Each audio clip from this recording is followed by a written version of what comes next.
Hi, good morning, good afternoon, and good evening, everyone, and welcome to today's webinar. It's a great pleasure to introduce our esteemed speaker, Carol Cohen, who is the Vice President of Sales Enablement and Strategy at Infopro Learning. She will share her insights on relationship or transaction, what shapes really great selling. This webinar, as you guys know, is hosted on MS Teams. If you want to ask any questions or thoughts to our thought leader, please raise your hand. We can get you unmuted for it to be asked directly. Now, please join me in extending a warm welcome to Carol. Welcome, Carol. Thank you, Samnath, and thank you everybody for taking time out of your day to join this call. I'm going to share my screen. Okay, let's get started. So welcome to the sales webinar. My name is Carol Cohen, as Samnath said, and my goal today is to help you enhance your sales performance and achieve outstanding results, regardless of what your role is in your company. We're focusing on that sales team. And feel free to ask questions in the chat box, and we'll address them during the Q&A session. You've all seen this type of slide. My dream has actually come true, that the system will enable you to unmute and join in the conversation, and I hope you do. Please plan on that because I want to hear from you. I've left a lot of time at the end, I hope. Cross my fingers.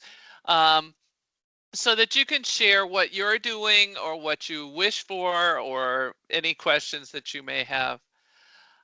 This session is designed for those sales leaders and sales enablement managers challenged by finding the right sales training and enablement solutions to support their revenue team. I'm particularly looking at companies that have spin selling or challenger sales, but any other sales methodology already in place. We're going to focus on the real selling approach, but build on those sales methodologies like spin selling or challenger sales. How does that work? Real is a practical application of sales methodology with its research, engage the customer with active listening and empathy, advocate for the customer, and lead to the solution. So our real selling approach equips salespeople with practical activities to accelerate time to close deals, to recognize opportunities for expansion sales. And I use that term deliberately.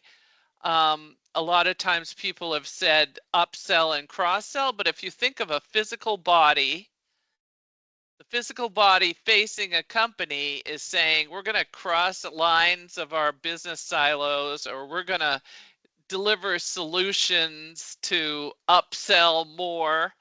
That's an internally facing view.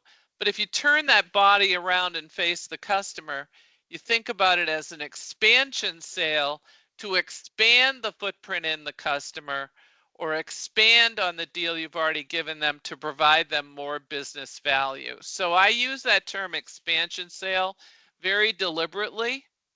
Additionally, you'd want to develop long-term partnerships with loyal customers. And in this day and age of social media, where social media can, make or break a company in a matter of seconds, having those referrals and positive reviews online is so important, and that all relates to the loyalty of the customer.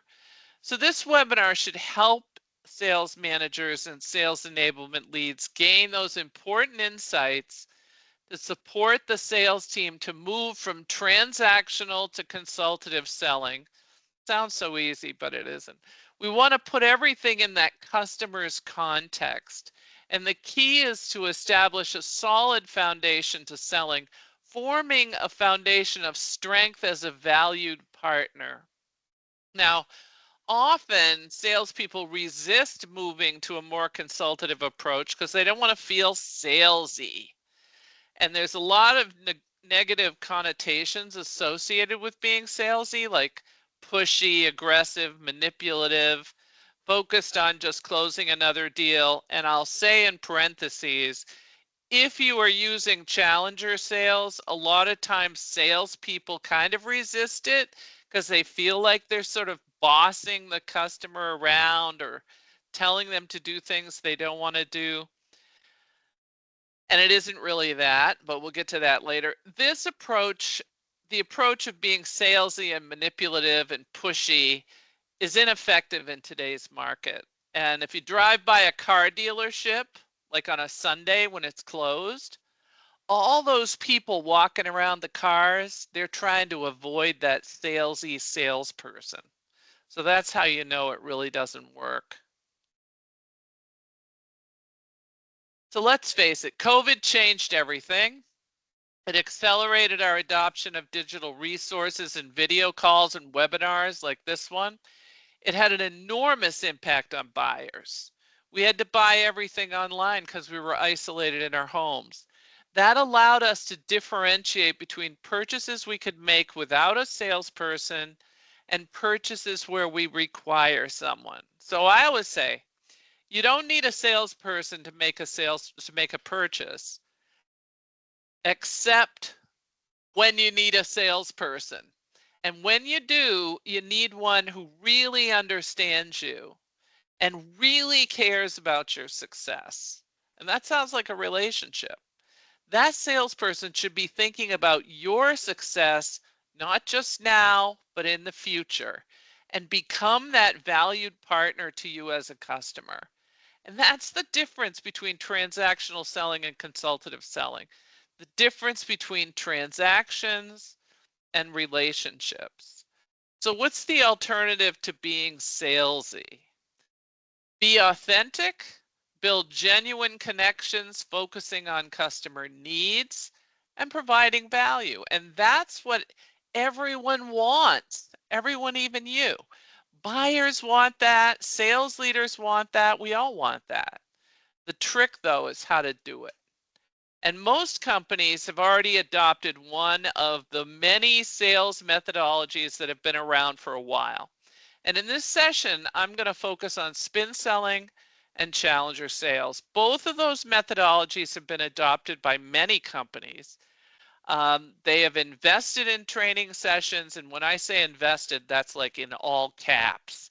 Some of these are, as we used to say in New England, wicked expensive. And that includes the sales enablement materials, the marketing perspective, and all that supports those methodologies. And I'm going to say right now, they're excellent methodologies. I'm all for them. I think they're actually very powerful. But I look at everything through the lens of training. And what I found is that while the key concepts of those methodologies are fantastic, truly, putting them into practice is difficult. So here at Infopro, we take a very practical approach to what's needed for sales training. That means if your company's already invested in spin selling or challenger sales or some other methodology, even a customized methodology, our real selling approach and our approach to student-centered learning can provide practical applications in practice. And I like to say those methodologies are the what to do, and the real selling approach is the how to do it. And the key to the approach is practice. So let's start with spin selling. Just a little review here. Spin selling is a sales methodology that focuses on asking the right questions to guide potential customers toward a purchase decision. And it emphasizes understanding the customer's needs and pain points through a series of 4 types of questions.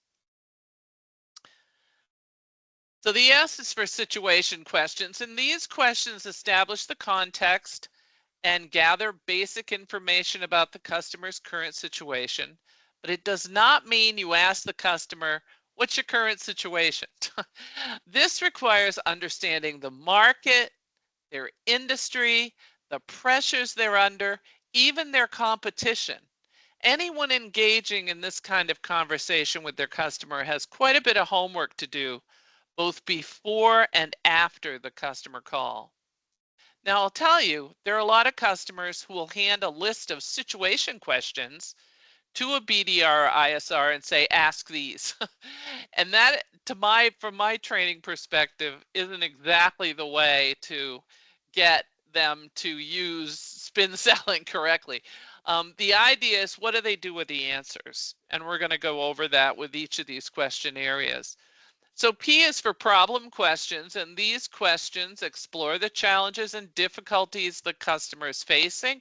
Again, it doesn't mean asking the customer, what's your problem? The truth is, any consultative seller should have an idea of what kind of problems the customer is facing and be able to launch right into a discussion about that problem.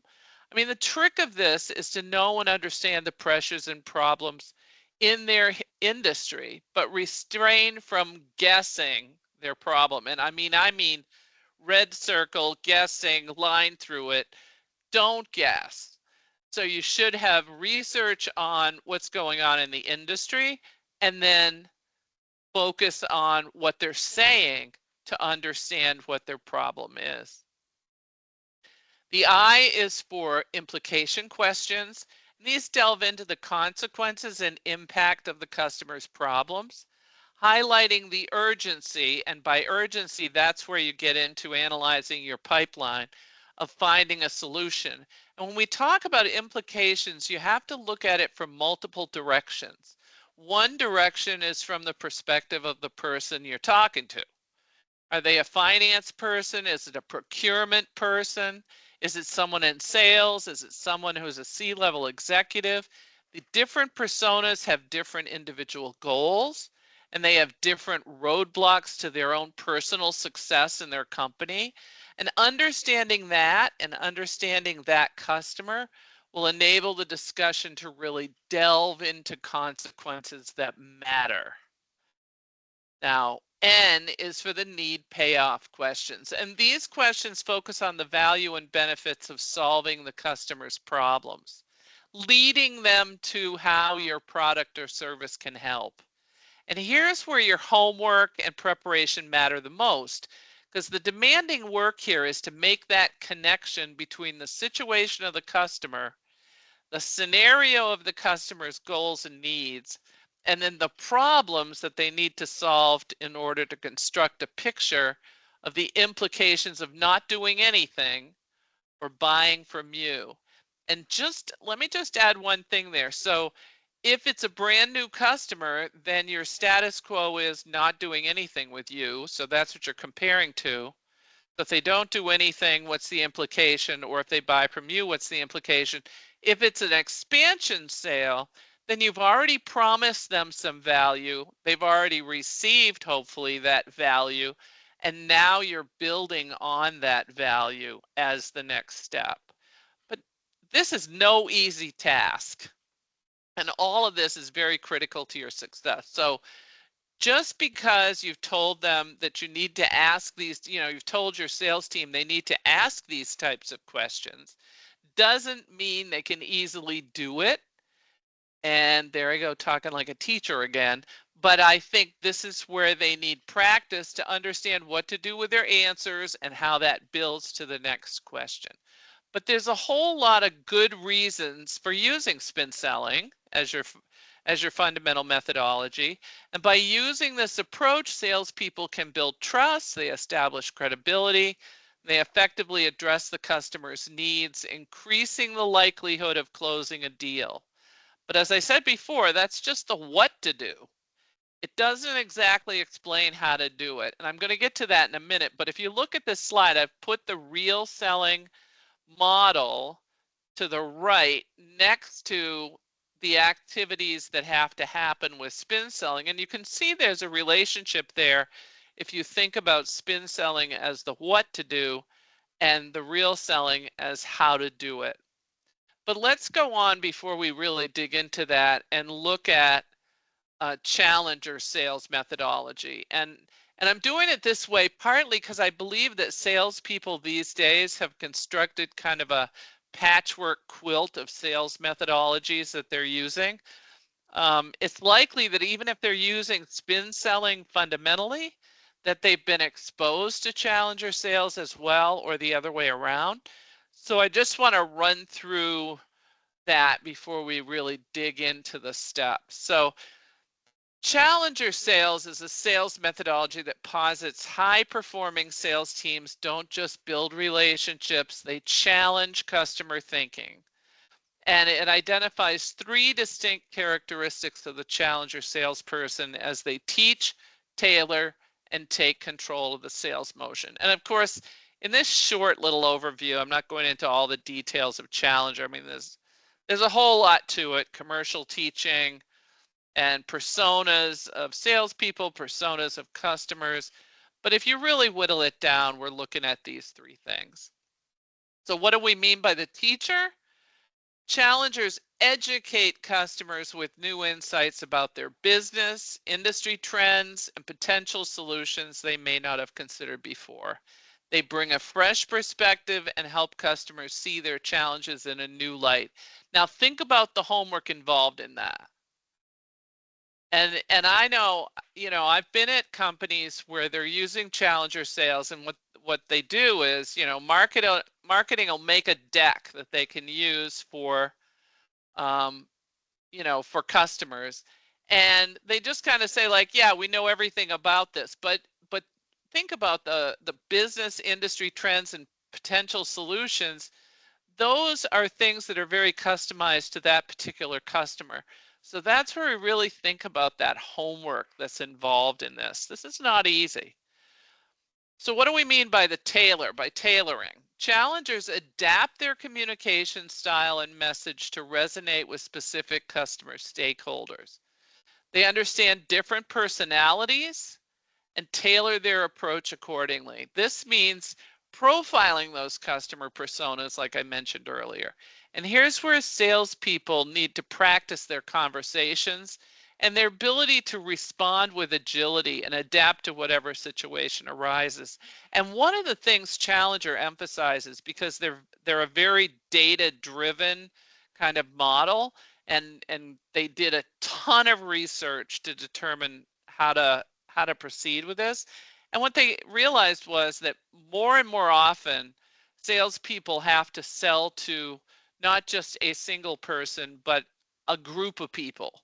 And maybe it's linear, maybe it's sell to this person and then they together go to the next person and the next person, and the next person, or maybe they have to be at a meeting with multiple personas in the same room. So being able to adapt and understand what different personas care about and what matters to them most enables them to get agreement across a larger group and close that deal.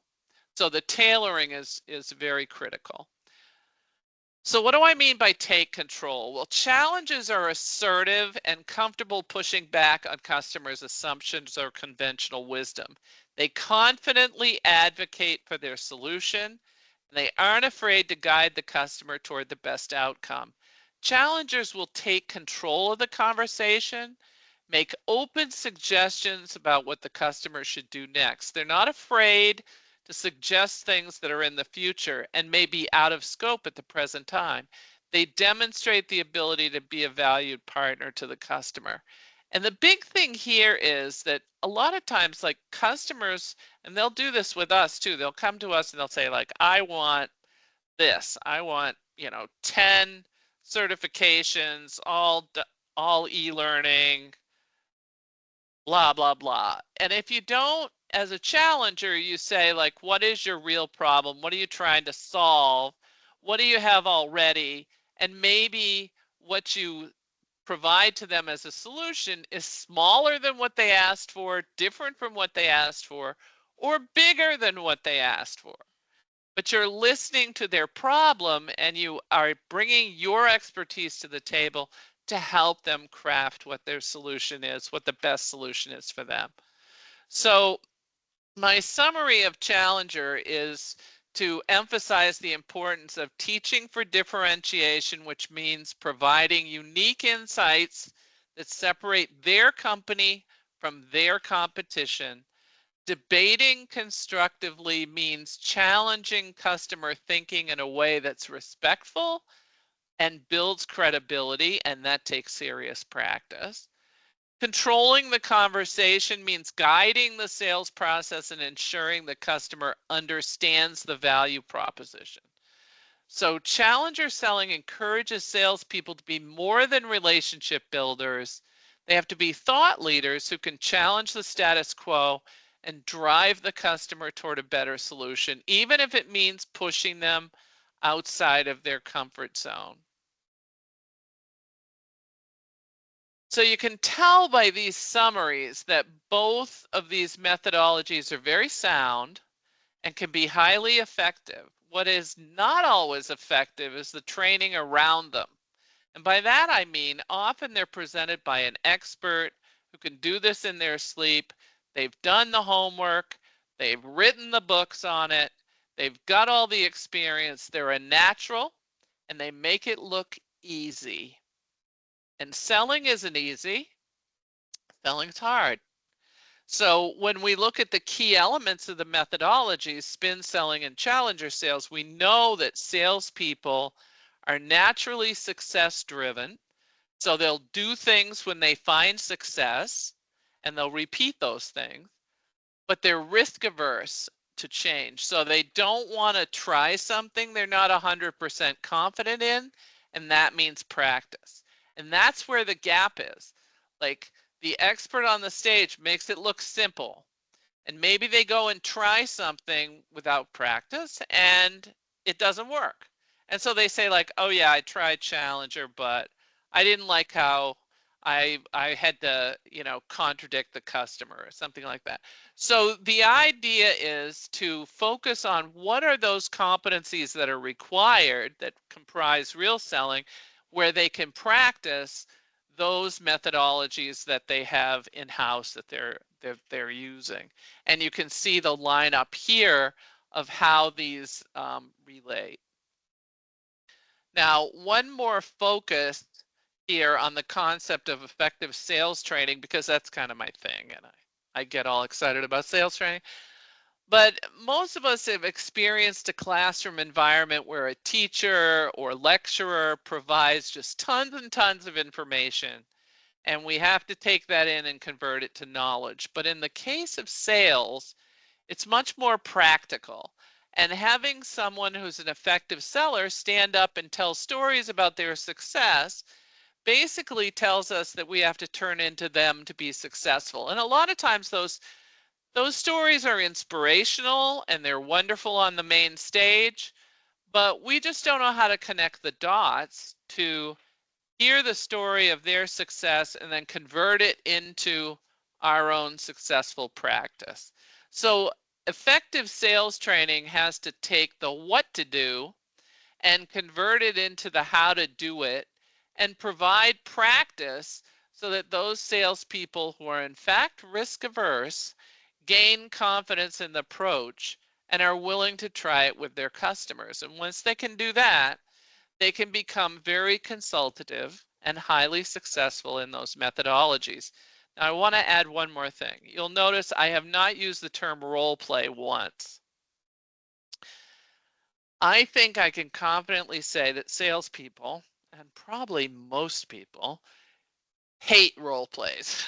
So I try to use scenario-based practice or practice sessions, and also try to do scenarios that relate to exactly what the sales team's doing. And I can get into that a little more later, but what I like to do is say to a group that we have, say, in a virtual classroom environment or a face-to-face environment, what conversation did you have last week that you wish went differently?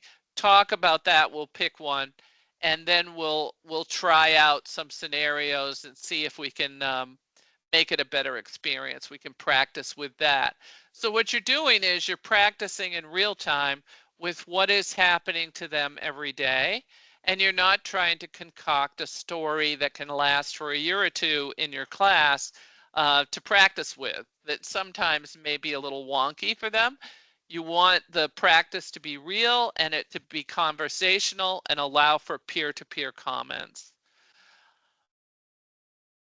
So real selling in this context is about consultative, value-driven sales approach that prioritizes building relationships and acting as a trusted advisor. And it's about doing the demanding work up front to understand the customer's needs, advocating for them through the sales process, and don't think of it as another methodology. Think of it as an approach to your current methodology that allows you to actually apply those elements to your real life sales situations.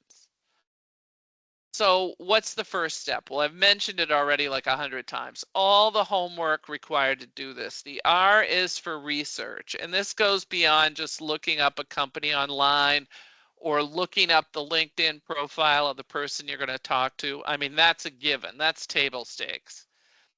It's deep research into the prospect's business, their challenges, their industry, and even their personal style.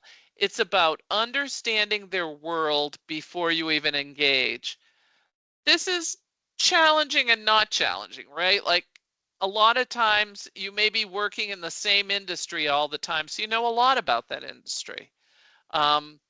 And so you're really an expert in that industry if you don't think about things in customer focused silos, but you're looking across their industry, across their market, looking for those catalysts that are causing everybody to buy. Like it could be there's a trend among their competition. It could be that something new is coming out. It could be that there was a change in their organization, all kinds of things. The E for engage, this is creating meaningful interactions, not just making cold calls. It's about adding value from the very first touch point. I mean, it's a memorable conversation when somebody calls up and cares about you. My favorite, not really, sarcastically favorite, is Fridays. Every vendor in the world calls me. And I can immediately tell the ones that know something about what I do, something about my work, something about caring about me, and then the ones that don't know one thing about me. The most remarkable one was somebody who sent me an email and said, "Have you ever heard of gamification in training?" And I was like, "Yeah, I just wrote an article for Training Industry Magazine on that topic, and it's right on my LinkedIn profile. So thanks for waking up this morning." You know, the thing is, salespeople have to sort of know a lot before they even engage. And it's really important to earn the right to the conversation by showing that you care. And here we practice active listening, empathy, building trust, all that. Now, here's the one that's the visceral change for salespeople. It's the A is advocate for the customer. For so long, especially in transactional sales, they're advocating for their product. They're advocating to close a PO that day. This means truly understanding the customer's needs and acting in their best interest. It's about being a trusted advisor and offering solutions that genuinely solve their problems, even if it means recommending a competitor's product in some cases. To effectively do this, you need to really have a good picture of who your customer is. And first, build the persona of that customer and also build an empathy map. And these are things we do in our classes. Understand what their passion is, what their success looks like, and what their goals are.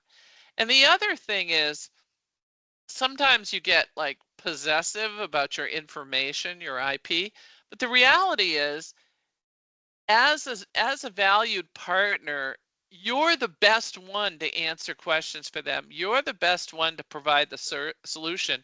Even if they know how to do it or can do it themselves, they want to rely on you if you've built that relationship and you're advocating for their success. The L is for lead to the solution. Now, this is straight out of commercial teaching and Challenger. This is where you're guiding the customer through the sales process, demonstrating the value of your solution and overcoming objections, taking ownership of the process, and confidently leading the customer to successful outcomes. Now, it's a tricky one for sellers who've been very transactional. And it's also a challenge for sellers who are targeted on the number of POs they get each week rather than the quality of the long-term customer relationship and size of deals. This means that you don't want to start with your product value. You begin with their problem and you lead them to the solution, the perfect solutions when they think of it. The best ideas when you think of my idea, you know that. But also, in this day and age, if you lead with the product, while you're talking to them, they're Googling the product trying to find a cheaper version of it. So you really have to stick with the conversation and lead to the solution. Now, salespeople have to be self-reliant to be successful, and that means it's the job of sales leaders and managers and sales enablement team and even learning and development to empower these salespeople to have the right information, the right skills, and the right opportunities to practice in order to achieve their goals. So for many years, transactional sales was successful. Salespeople would show up with a list of products or even the products themselves. You know, here's a kit that shows you an example. Check off the ones the customer wanted and close the sale. But now that happens on Amazon with no contact with people. So that means that salespeople have to bring more to the table than the checklist.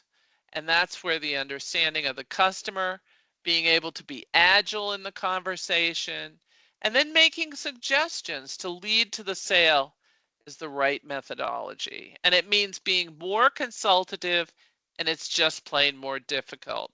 And I will say, parentheses, not everybody's cut out for this.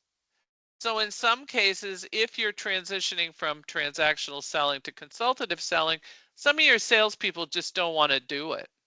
And, you know, they'll self-select. But the ones that want to do it, as they're empowered and as they're trained up, they will become extremely successful at it. So it starts with understanding the customer. And in the olden days of sales training, we might have said, what are the things that keep the CEO up at night? Well, that's a safe way to start your research in terms of understanding your customer, but it's hardly the whole story. We need to examine this question in terms of what's happening in the market, what's happening with their competition, what's happening internally or even politically within their company, what is impacting the customer's selling and buying decisions. Now, it also means that what you learn from one customer might apply to the next customer. This is where you have that industry, you know, cross-industry knowledge. Because you navigate through a certain industry, you're finding things out about the industry. You're watching the news about the industry. You probably have a subscription to that industry's online news channel.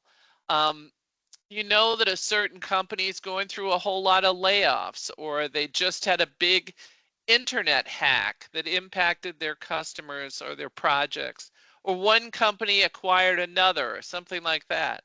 All these things have caused them to really need you. So how you can see how that homework can really pay off. Now that brings us to empathy and active listening, and it's important to understand customer needs, pain points, and motivations. Obviously, active listening is in every sales training class that you'll ever take. You know the direction. Ask open-ended questions. Well, it's more than that because it's not just asking open-ended questions and not just active listening and responded with agility, it's empathy. So you have to know what to do with the answers that they give you. And I have heard salespeople in classes who are told to ask open-ended questions convert very closed questions into what sounds like an open-ended question. So the idea is to let the customer talk. You know, you have 2 ears, 1 mouth, double the ears, double the listening on this. And but empathy is one of the most important aspects of this, and that doesn't mean just walking in someone else's shoes. It means understanding what it's like to be them. And I can tell you many stories of salespeople blaming customers for delays in responding to their statement of work or something like that, when in reality, something really terrible is going on at their company. And that's what's causing the delay. And the caring salesperson with the strong relationship who talks to their customer about their situation, shows empathy for their challenges, wins more in the end. Now, effective salespeople, a lot of people don't like this one, but effective salespeople have to know how to identify and understand the ideal customer. And this is the area where the high performing seller will know when to get to the no answer and how to get there fast. Empowering your salespeople to be successful in customer relationships means there's a recognition that their time is very valuable. And they should be able to differentiate between a deal that's going to go somewhere and a deal that isn't. Now, that doesn't mean that an effective conversation now isn't going to lead to a deal later on. It very well might. But the salesperson has to be very conscious of that and know how to differentiate an ideal customer from somebody who's just fishing. Now, I just want to say one thing about people who are fishing. They're not all bad. They may be legitimately fishing, but they could turn around next year and call you and give you $1 million deal. So you have to be aware that that might happen as well, and really be listening to what's going on. The challenge here is to manage your pipeline accurately while always giving value to every potential customer. You don't want to string along your management either. You know, like if this is a no, it's a no. And you should know that as fast as possible. Now, the most important aspect of all this is to be authentic. Salespeople must recognize the importance of being genuine, transparent, and honest in customer interactions, positioning themselves as a consultant or advisor rather than a salesperson. Now, another parenthesis here. Willing to say they're sorry if something goes wrong. Not freak out, but be genuine, be authentic. If something happens, say you're sorry. Fix it. This is where we avoid the salesy persona. I mean, I could go into a whole online seminar about building trust and the speed of trust and all that. You probably have heard that 1,000 times, but that's a critical part of this. But for now, I'll just say that trust is something you can learn to create, and a high trust environment enables everything to move quickly. A low trust environment causes you to pay a tax in money and time, and can be very difficult to navigate if you're in low trust, especially if you have more than one persona that you're having to deal with on the deal. The point here is that the authenticity is about being honest, a key factor in building trust. And if your customer trusts you, they'll take your advice and they will literally give you all their money. It's that simple. And I can tell you this from my experience working in a very large corporation in enterprise sales training and hiring vendors to supply and develop training for me. I would pay more for what the vendors that I trusted were providing, and I would defend procurement selecting those vendors. But it all came down to authenticity and trust. Now, regardless of what sales methodology your team uses, asking the right questions is at the heart of good selling, and also in developing relationships, but it takes two to tango. Now, I'm not saying dance lessons aren't a wonderful thing. I'm sure they are, but there's certainly something to training on agility and responsiveness that might result from learning to tango. The real story is that salespeople must practice these skills in their training. And it's more than accessing a list of open-ended questions to ask. They need to practice how they respond to the answers. The trusted partner will always focus on value rather than features. And this means shifting the focus from product features to the benefits and then the specific value the product or service provides to the customer. So often, salespeople stop at the benefit and drop the mic. Our software is a single source of truth. Bam, mic drop. That leaves all the dot connecting to the customer, leaving them asking, what does that mean to me? A high-performing seller will be able to easily answer that question in the specific context of that customer. So remember, features are the elements that comprise the solution, and you can read about them in the documentation. The benefits are the general uses of the product, and you see those in the advertising. But the value is tied to the specific needs of the customer. Just remember, no one wants a drill. They just want to make a hole. So salespeople must practice turning those benefits into specific value to a specific customer. So I'm just going to touch this one a little bit. It's like the third rail. Budget doesn't matter. Well, it kind of does, but it doesn't. For some reason, salespeople seem to like to ask, what's your budget? And this question was always weird to me when I was a customer. I worked in L&D in a large global corporation. I generally had an annual budget of like $750,000 to $1 million a year, just me. Within that, I did a lot of projects where I would guesstimate what that individual project would cost. But in truth, I had a ton of wiggle room financially on a particular product. So what's your budget was like not the right question. My most valued partners were offering me suggestions and ideas for projects that we would often scope together. What was important to know was my approval triggers, where they were. I did not need extra approval up to a certain point, like say $75,000. Manager's approval at the next trigger point and serious on the radar approval, which we try to avoid, if it went higher. So leading to that solution and proving value supported those requests. That's something to practice. So one last tip. Years ago, I read a study that asked what people wanted to talk about during a sales conversation. They ranked 8 items. The number one thing that customers wanted vendors to ask them about was how they liked what they bought.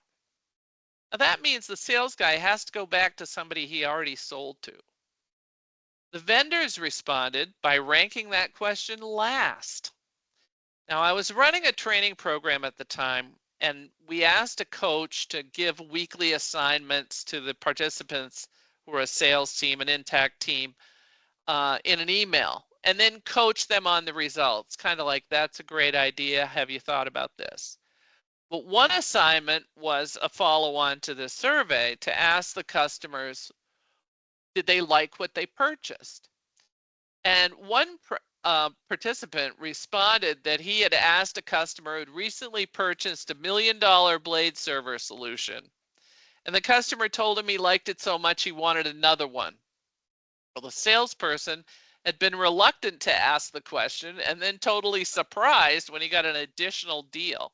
So it was just a matter of checking in after the sale and caring about the customer as a person. And that's all about that relationship. So this is just a taste of the type of real sales training that can support your sales team. And without giving a big advertisement, I like the alignment to this from the spin selling and the challenger sales into how you train using this real approach. So we have a set of ready to deploy modules that can be customized, and you can tell where the customization lies. Is it about the kind of questions they're asking? Or is it using the personas of challenger? Is it specific to their industry? That sort of thing. But recognizing that as existing methodology and then leveraging it. And our courses are focused on practical application, plenty of opportunity for practice through activities, scenario-based practice and discussion. And mostly I built them in 2-hour virtual learning modules, although you can group them together like Lego blocks for face-to-face training, but we acknowledge that pulling salespeople out of the field is a costly effort, so the 2-hour virtual modules work best, especially since a trained instructor can follow up the next week and see how they did with what they learned, using the subsequent sessions for kind of coaching. And there's also an option for micro lessons online, but I really love the live coaching. Here are some of the key topics to incorporate into your training, and think about these as that practical application to whatever methodology you're using. But the idea is to ensure your sales teams succeed with clients by building loyalty, positive relationships, and repeat sales. So one is close the deal naturally. One of the weirdest things that I see happening all the time on sales calls is that a customer will ask, well, what are the next steps? And then you hear like crickets, silence. The idea is to make it a natural, easy thing to talk about closing a deal. Recognize buying signals, identify when a customer is ready to buy and when the answer is no, and to be able to differentiate that.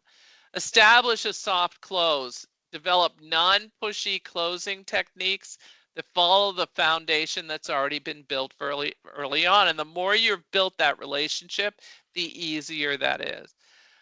Offer options. Empower customers with choices within the buying process, and don't fear offering advice for the future to say, you know, really, this could happen over the next 5 years, or you could expand to this, or this will scale to that. Follow up effectively. That goes back to that survey question. Care about the customer's value throughout the sales cycle, and then go back and check on them after you close the deal. So we do offer customizable sales enablement materials too, but one of my favorite deliverables, and one that I'm particularly proud of, is that I refer to as a playbook, quite different from what you might consider traditional playbook. That's aligned to your sales process and goes through the exit criteria for each stage and that sort of thing. This one is focused entirely on the customer itself, and it identifies what the salesperson needs to know, what to say, what to show, what to find by linking to the other resources or leverage when preparing for a customer visit. And one of the coolest aspects of the playbook is the area where it focuses on the customer personas, because often in a customer deal, you might speak to different people in different parts of the company. And I like to say that companies just do 3 things: save money, make money, and stay out of jail. So what do I mean by that? Well, the save money people are the ones who do projects on behalf of other people in the company. They might be in HR who've been tasked with finding a training program. They might be people in IT who are having to manage the adoption of a new software application. They might even be people in learning and development or doing training projects on behalf of a business unit. These people need efficiency. They have to stay within the parameters defined by their internal client. They have to save money because they're constrained by those requirements giving to them. The make money people are the sales and marketing. And most of the time, they're the ones that define those internal projects. They are much more tied to the metrics and business requirements within the company and have a lot more flexibility in terms of money to spend on projects with you. Now, who are the stay out of jail people? It's just a funny way of saying that these are the people who are responsible for compliance, tax responsibilities, accounting, even procurement. You may need to talk to all these people in a sales deal. And so understanding their focus, the stay out of jail people, they're the ones governed by rules and laws, and often they're most interested in your compliance and ensuring that their risk is low.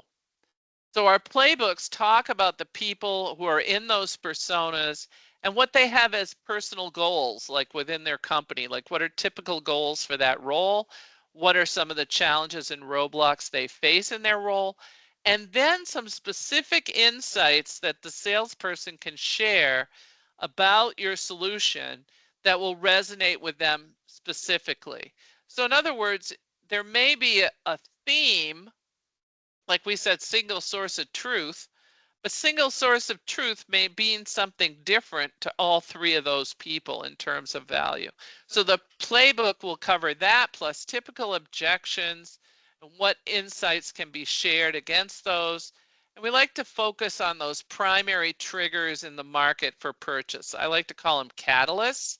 They might be trends among their competition, like everybody's doing it, so we got to do it. They might be some kind of market pressure that's happening. So the playbook is really a really helpful guide when it comes to researching the customer. And so many times a salesperson will go on site, either, some kind of remote construction site that has limited access to internet or wireless, or they're in some highly secure facility where they can't access outside, so they can't get to their online resources. And that's why we like this, because they can load it right on their phone as a PDF. Now you're probably wondering, and this is my last thing, you're probably wondering where AI should play in all this. And of course, the natural response by salespeople is that AI is going to take their job away. Well, I contend that people want to buy from people. People like to talk to other people about their needs, their problems, their solutions. So that part of the selling and that relationship portion is pretty stable when it comes to this question. Now, transactional selling is another story altogether, where buying from a robot is already something we do. So how can salespeople use AI effectively right now?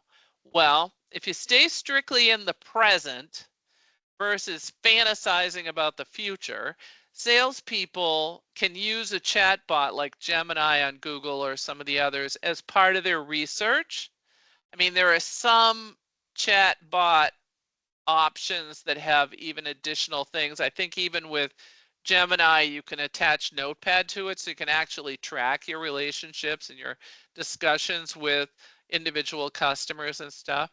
But when you're working with an AI bot, you have to ask the right questions, because their forte is deep search, and they will prompt some excellent responses from the chatbot, and they can also ask the chatbot to evaluate their own answers or their own questions or their email or something like that, like, what if I ask this, or here's my situation, what question should I ask?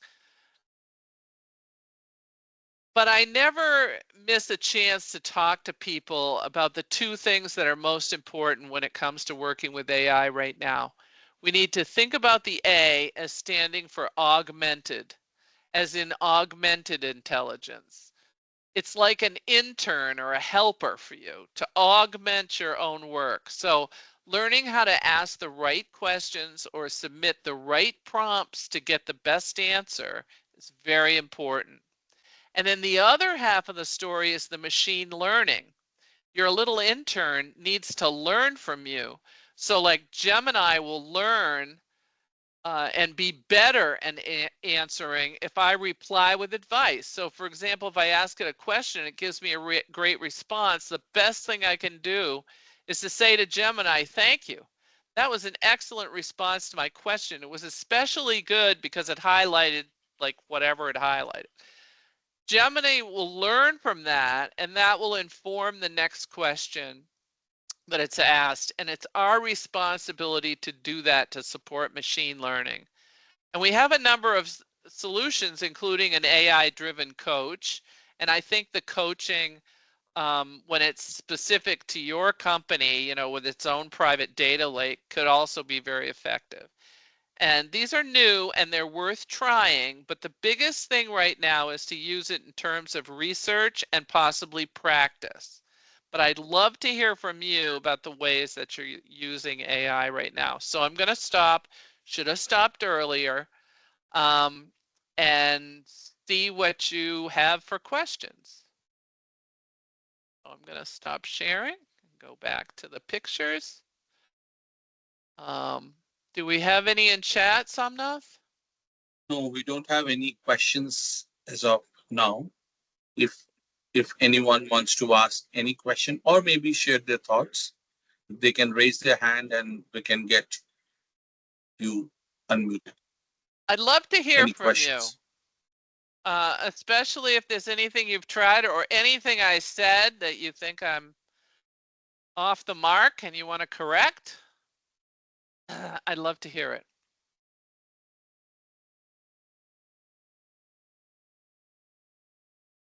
People involved with sales training who are quiet.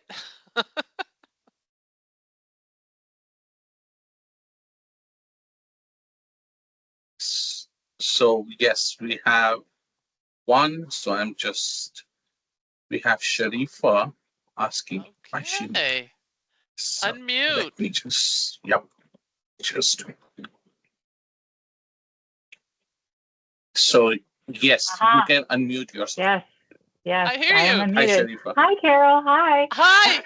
It's like my dream. It's my dream that we can talk to each other on webinars. So. I can never let a facilitator go without anyone asking a question or making a comment. I just wanted to say thank you for putting together such a sorry, I'm thinking rough draft thinking. Just it was very concrete and very useful, very high level, but also getting into the specifics. The dialogue that you gave along with it was fantastic, and I really feel like it was a value add. So I just wanted to say thank you for taking the time and allowing us to come and attend and see what resources you guys have. So thank you so much for that. Thanks.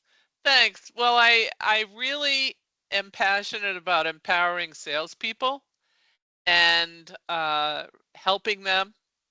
And especially with this AI business, it just adds one more worry on their head that they're going to lose their job to an AI bot. And I just want us to be ready for it. So.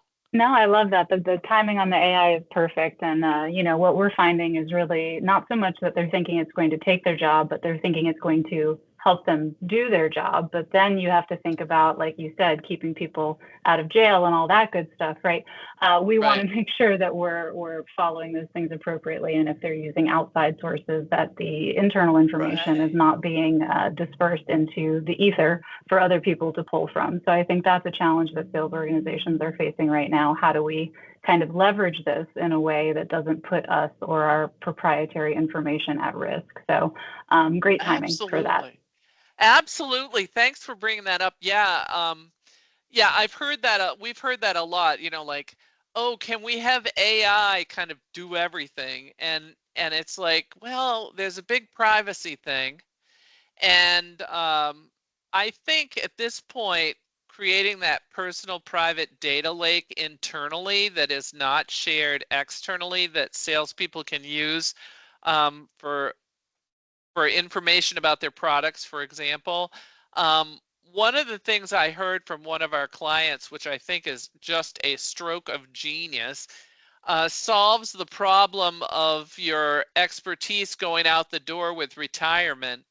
That's always been a problem from time immemorial that, you know, the expert gets the most expertise and then retires and leaves. And we call that the tribal knowledge.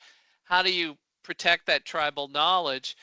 Well, one way is if the person is someone who answers questions for customers or provides internal, you know, learning sessions or something, now we have the ability to capture the transcript of that, clean it up, and add it to the data lake.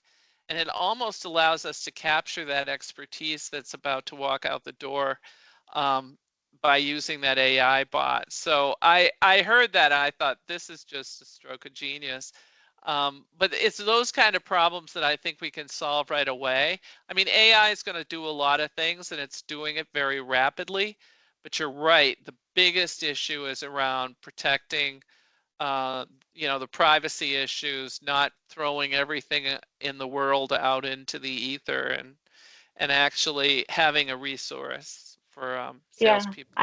That is absolutely a stroke of genius, and I love that you said that, because that is so hard to capture that tribal knowledge when folks leave.